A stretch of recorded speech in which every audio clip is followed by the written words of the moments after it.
Ayan, sunod, hydrostatic force on curved surfaces. Kanina kasi, di ba, ano lang, dito, plain flat lang. Ayan, yan, plain surface lang natin. Some force yung nag-ano sa kanya. Hydrostatic force. Unlike dito na naka-curve, is nagkakaroon na siya ng dalawa, no? Meron na siyang vertical at horizontal components. So, kung may components, merong resultant. Ito yung hydrostatic force. Meron tayong components. F vertical, F horizontal. Yan. Observe naman yan. Parehas lang, no? Halos parehas lang sa plane. Ang problema, kung paano natin i-analyze. So, mas magigits natin ito pag gumawa tayo ng problem. Yan. Sa ganitong problem. May tank daw.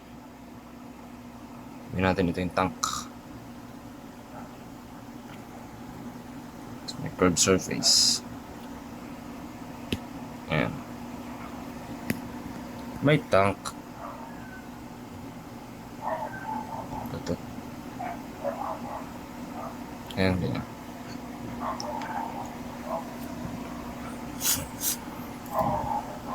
And radius ng curve 5 meters. Yung radius niya, radius is 5 meters. Meron siyang tubig, fresh water. Sabi, fresh water. Sabi, hanapin yung components. Natin vertical component. Vert components. Sabi, hanapin yung resultant. Sa C, angle nung resultant.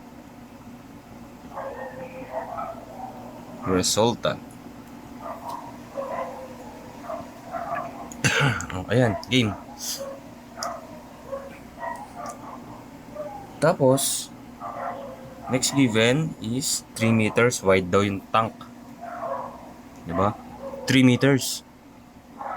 So, tignan natin. Kung isa-side view natin to,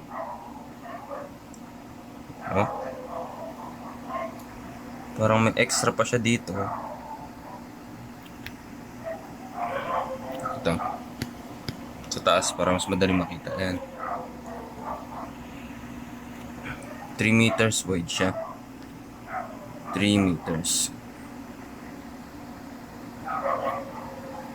Sabihan pa ganyan.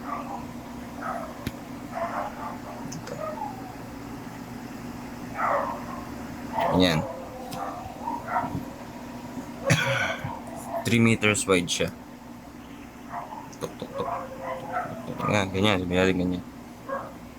Sa plane surfaces kasi, pag horizontal component, madali lang.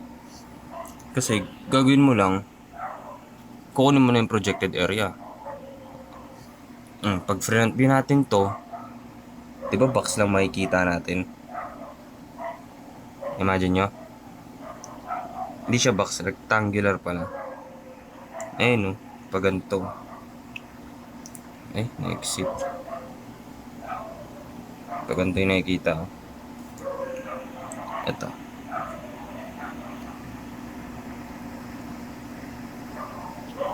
Ganyan, di ba? Ito yung centroid ng box. So, kung titignan natin siya, ito rin yung kailangan natin. Paano ko ba madodrawing ng mas na-imagine nyo? Wait lang. Ano yun natin para mas ma-imagine?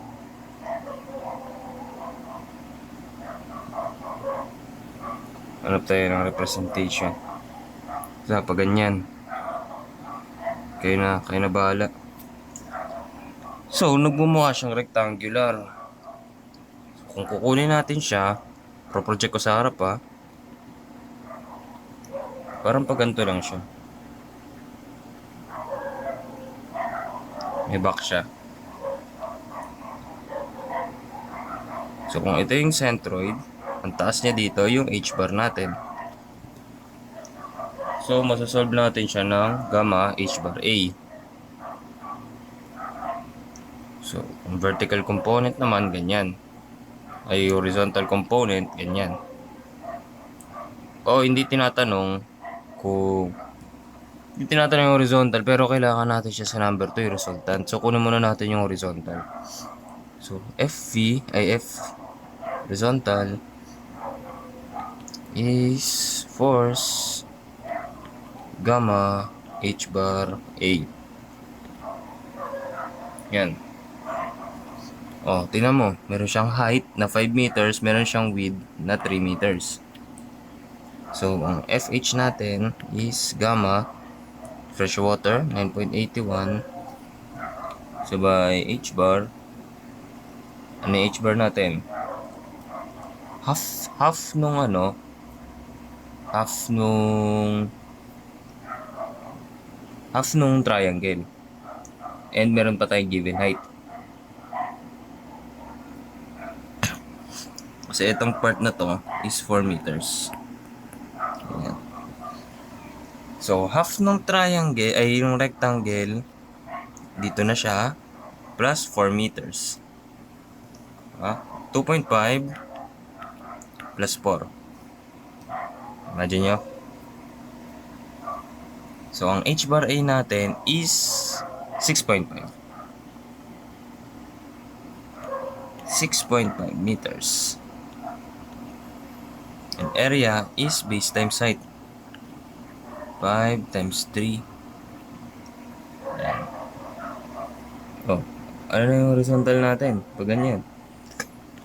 FH is equals to 9.81 times 6.5 times 5 times 3.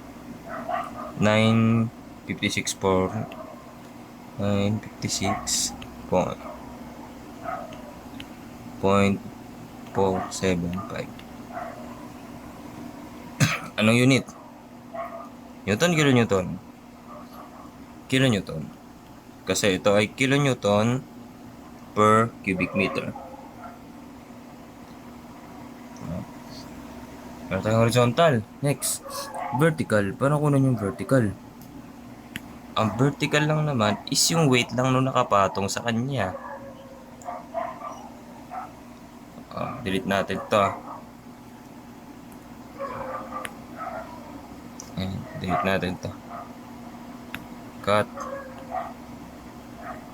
Ayan. Weight lang nung nakapatong. So, dito, simula dito, wait lang nung nakapatong. So, kung wait lang nung nakapatong, ito lang siya. Diba sa part na to? Ayan.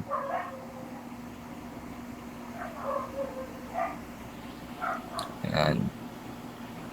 Nakapatong na tubig dun sa curved na surface natin. Ayan ang kailangan natin. Alala natin, di ba? Ang gamma is equals to weight over volume. So, in getting the weight is equals to gamma volume. So, para makuha natin yung weight neto, yan, weight nyan, is kailangan natin mag gamma volume. Given naman yung gamma natin, 9.81. So, for F vertical, kunin lang natin yung weight muna ng tubig. Weight is equals to gamma 9.81 times volume. O, anong volume natin? Volume muna na itong baba plus volume ng taas. Diba?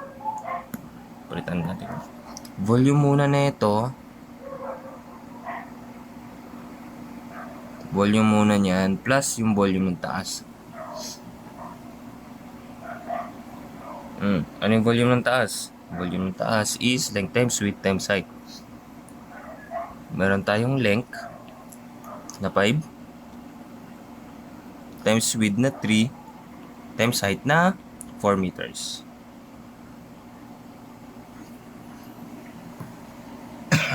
Plus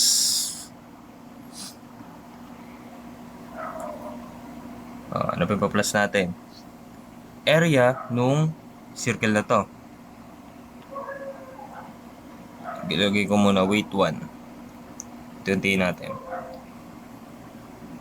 Ang weight 1 is 9.81 times 5 times 3 5.3 times 4 588 kN. Next, yung volume nung nasa baba, yung naka-curve, gawin natin. So, as for weight 2, diba? Anong area na ito? Ang area na ito, diba? Itong curve. Ang area ng curve, diba? Is pi r squared times theta 360. Yan. Anything yan, anything. Kahit anong klaseng, basta sa bilog pwede na naman natin sabihin pi r squared over 4. Diba? Kasi, titignan mo, ito ay 1/4 nung circle. Diba? Pwede yun. Or pwede mong gawing 90 to. Solve natin to. So maganda ito yung kabisaduhin nyo. Para di na kayong, para masasolve nyo lahat. No? Regarding sa area ng sector ata to. Basta yung area ng ganyan naka-curve. Kasi pi r squared 90 over 360. Ano yung 90 over 360? 1/4, diba? 90 over 360 is 1/4. So, meron tayong pi r squared 1/4. So, same sa kanina. Game. Area pa lang yan. So, times pa natin sa width. So, pi, na-reduce 5 squared over 4 times the width, 3 meters. Times gamma na 9.81. Total weight natin is pi 5 squared over 4 times 3 1.81. 577 856 7. Tama? Tama. Kilonewton. Sum up natin. So, total weight is equals to weight 1 plus weight 2 is equals to plus 588.6 1166.457 kN. Yan. Ito na yung weight natin. So, summation force vertical lang. Weight pababa. Wala naman ng ibang force. So, ang weight is equal lang din sa vertical. So, sabihin natin FV is equals to 1166.457. Kasi wala naman na bang ibang force na nag-act. Ito lang naman. Ang kukontra lang naman dyan yung reaction nung curved surface, which is ayun lang din, 1166.457 kilonewton. Isagot natin. Next is resultant. Alam naman natin yung resultant Pythagorean, di ba? kung meron tayong FV, FH, FV, ito ay resultant.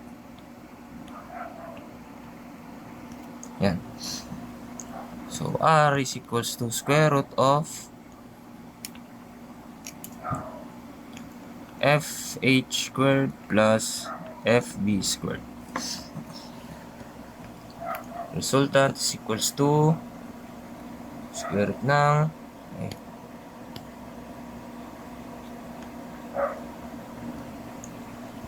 square root ng FH 956.475. Ano yun? 956.475 squared plus 1166.457. So, ang resultant ay square root ng 956.75 plus 1166.457 squared. Meron tayong 1508.465 kilonewton. Ayan. Ano tayo resultant?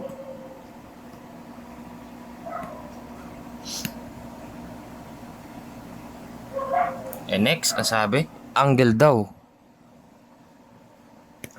Angle nung reaction. Yan. So, tingnan natin dito sa triangle. Tin theta. So, meron tayong tangent theta. Tangent theta. Opposite natin, FB. Adjacent natin, FH. Yan. So, gawin na natin inverse function. Pag in-inverse kasi yan, malilipat lang tong FB. Ang tan natin, -1, FB, FH, is equals to theta. So, yung theta natin, yung angle, is equals to tan -1, FB, FB, 1166.457 over 956.475. Theta natin is equals to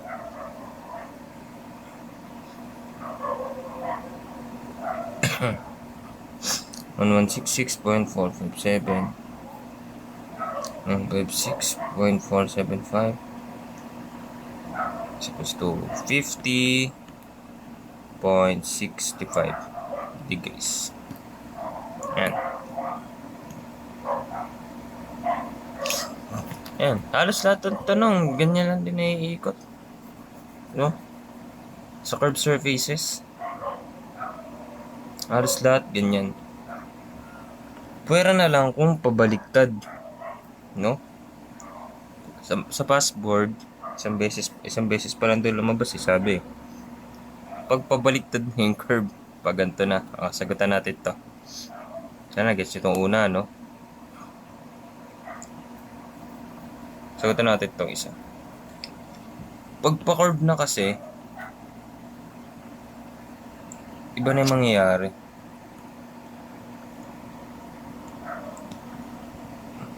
Yung pabaliktad yung ano. Drawing ko, Ito yung ganito. And from point O natin, origin, radius, dito siya na curve. Sabihin natin ganyan. Lumabas na to isang beses. Ito yung tubig, water surface, point A, point B at point O with a given angle of 60 at ang radius ay 6 meters. Yan. Meron siyang width.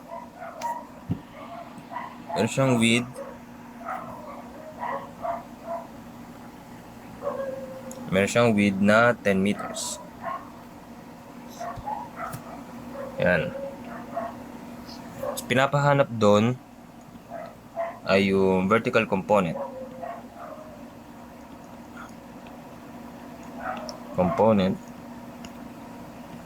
Number 2, pinapahanap doon horizontal.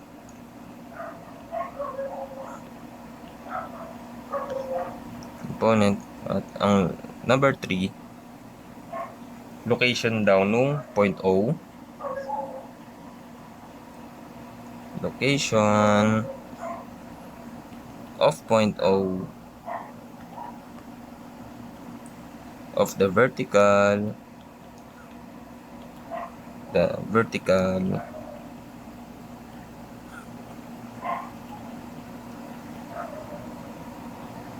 component ng hydrostatic force. So kung isipin dito, di ba mukhang madali. Pero pag kinuha natin kasi yung vertical component niyan, ito yung kailangan natin makuha. Ayan.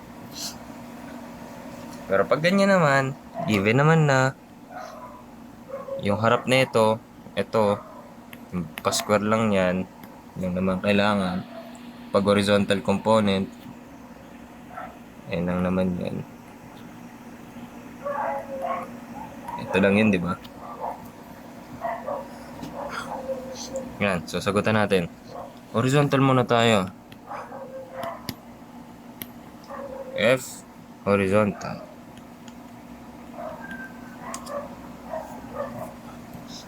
Anong tubig muna to? Sabihin na natin, water na lang muna, no?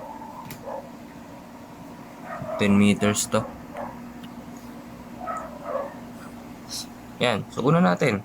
Kunin natin yung gamma H bar A. So, FH is equals to gamma 9.81. F is equals to gamma H bar A 9.81.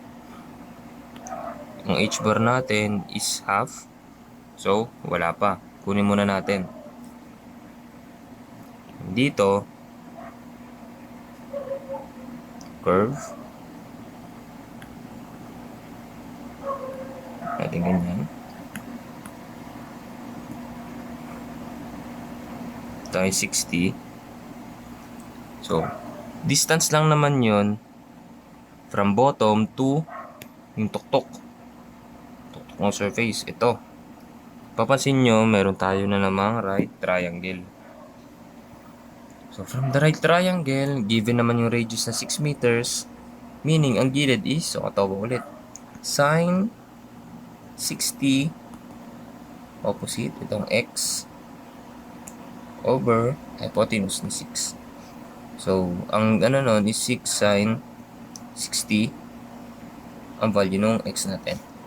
So, 6 sine 60 yan, ganyan. Itong left side is, diba? So, kalahati lang nun, no? Kasi from centroid, ang h bar natin is from centroid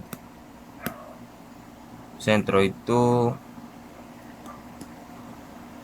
water surface. So, meron tayong 6. H bar is 6 sine 60 over 2. Area is base 10 times height na 6 sine 60. Horizontal component. FH natin ay equal sa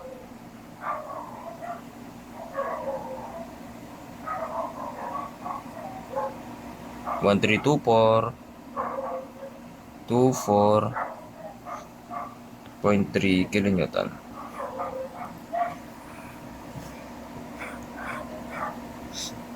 Horizontal.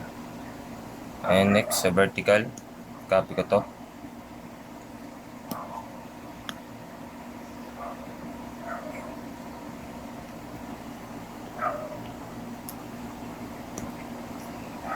Tulad na sabi ko kanina, kung anong nakapatong na tubig, yun yung kailangan. At sa case na to, ito, nakapatong sa kanya. So, paano, no? Maraming ways. Siyempre, kung na-master natin geometry natin, pwede natin siyang ganito, sa straight. Wala. Pwede natin sabihin, ito, buuin natin, tapos ma-minus natin to, at minus to. Minus yung triangle, tsaka itong area ng curve natin. Pwede naman. Or, pwede ka dito, ito, area ng curve. Di ba may square ka dito? Rectangle. Pwede mong kunin yung area nito. Area ng isang buo. Minus area nito. Para matira tong area na to. Pwede. Pero ang gagawin ko na siguro, bubuuhin ko na. Isang buong square. So, kung meron ditong ganyan, 6 meters to. Diba? Gawin na natin. So, kunin muna natin area ng isang buong rectangle, yung malaki. Meron tayong 6 at yung height natin yung 6 sin, diba? 6 sin 60. So, area ng malaki, 6 times 6 sin 60. Ayan. So, meron na tayo nung malaki.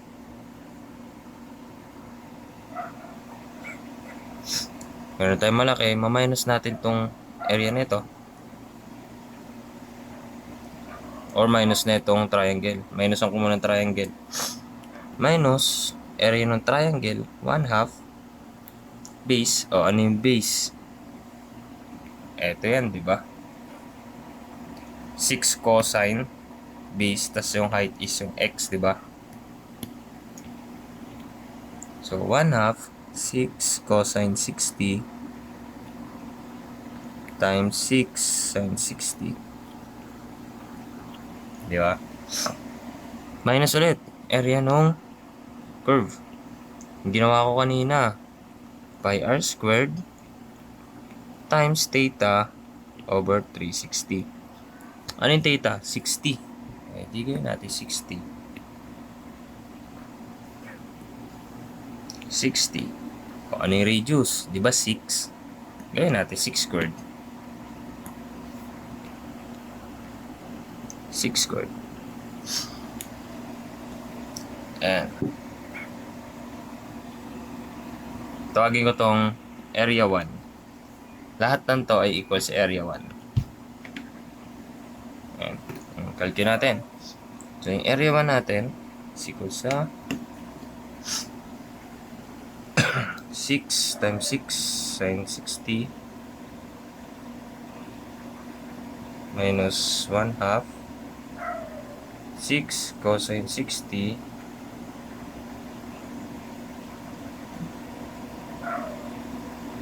times 6 sin 60 minus pi 6 squared times 60 over 360. So, meron tayong area 1 na 4.53 meter squared. Di pa yan. Diba? Kailangan natin, diba? So, weight is equals to gamma volume. So, hindi pa yan. Paano natin times sa volume? Times natin sa width nung tubig. Width is equals to gamma na 9.81 times area 4.53 times its width na 10 meters. Ano na yung weight? 9.81 times 4.53 times 10. Weight is equals to 444.39 kilo Newton. Ayan. Ano tayong vertical ay weight pa lang. And sa part na to, pwede nating sabihin yung weight is equal sa FB natin. Weight is equals to FB vertical is equals to 444.39 kilonewton. Ayan.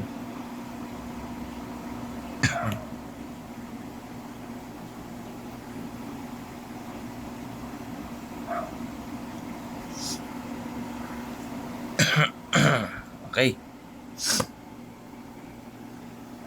So next, ang hinahanap ay yung distance daw, location of point O of the vertical component. So kung nandito yung horizontal component, andito yung vertical component, ano yung distance niya? Distance x niya dito. So para makita natin yon, kung nandyan ang resultant, diba? Pansin nyo, magmo-moment ba yung resultant? Naka-direct siya dun sa ano natin, sa point kung saan mag-occur yung moment, diba? Hindi. So pwede natin sabihin, hindi pwede sabihin, kung moment 0 doon, ang moment ng vertical at horizontal is equal to 0. So summation moment O is equals to 0. Yan. So ano ba to? Diba ito is 1/3. 1/3 ng height. 1/3 ng height. H na lang. So meron tayong moment arm na FH. Sulat ko na agad. Ano yung FH natin? Ang FH is 1324.3. 1324.3 kN times the moment arm of 1/3 ng 6. 1/3 ng 6, cosine ba yun? 6 sine 60.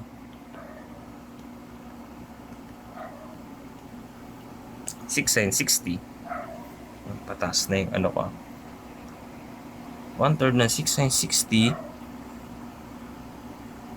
So kung pag ganito to, clockwise to, counterclockwise naman yung vertical.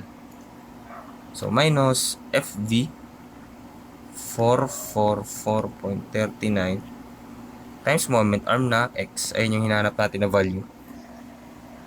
So ang distance niya x ay equal sa 1324.3 times 0.5 ng 6 sin 60 minus 444.39 alpha x equals to 0.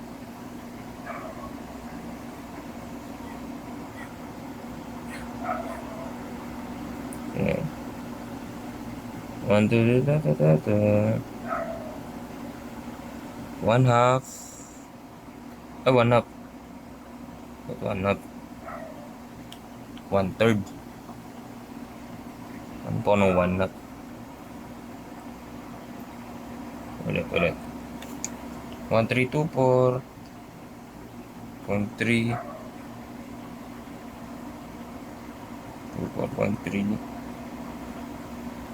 1324.3 times 1/3. 1/3 of its height. Height is 6 times sin 60 minus 4444.39 times distance is equals to 0. Okay, meron tayong ano naman ba sa inyo? 5.162 meters. Ayan na. Diba? Dali lang.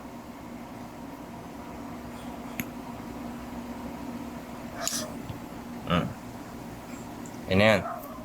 Next natin yung dams. So, bye-bye.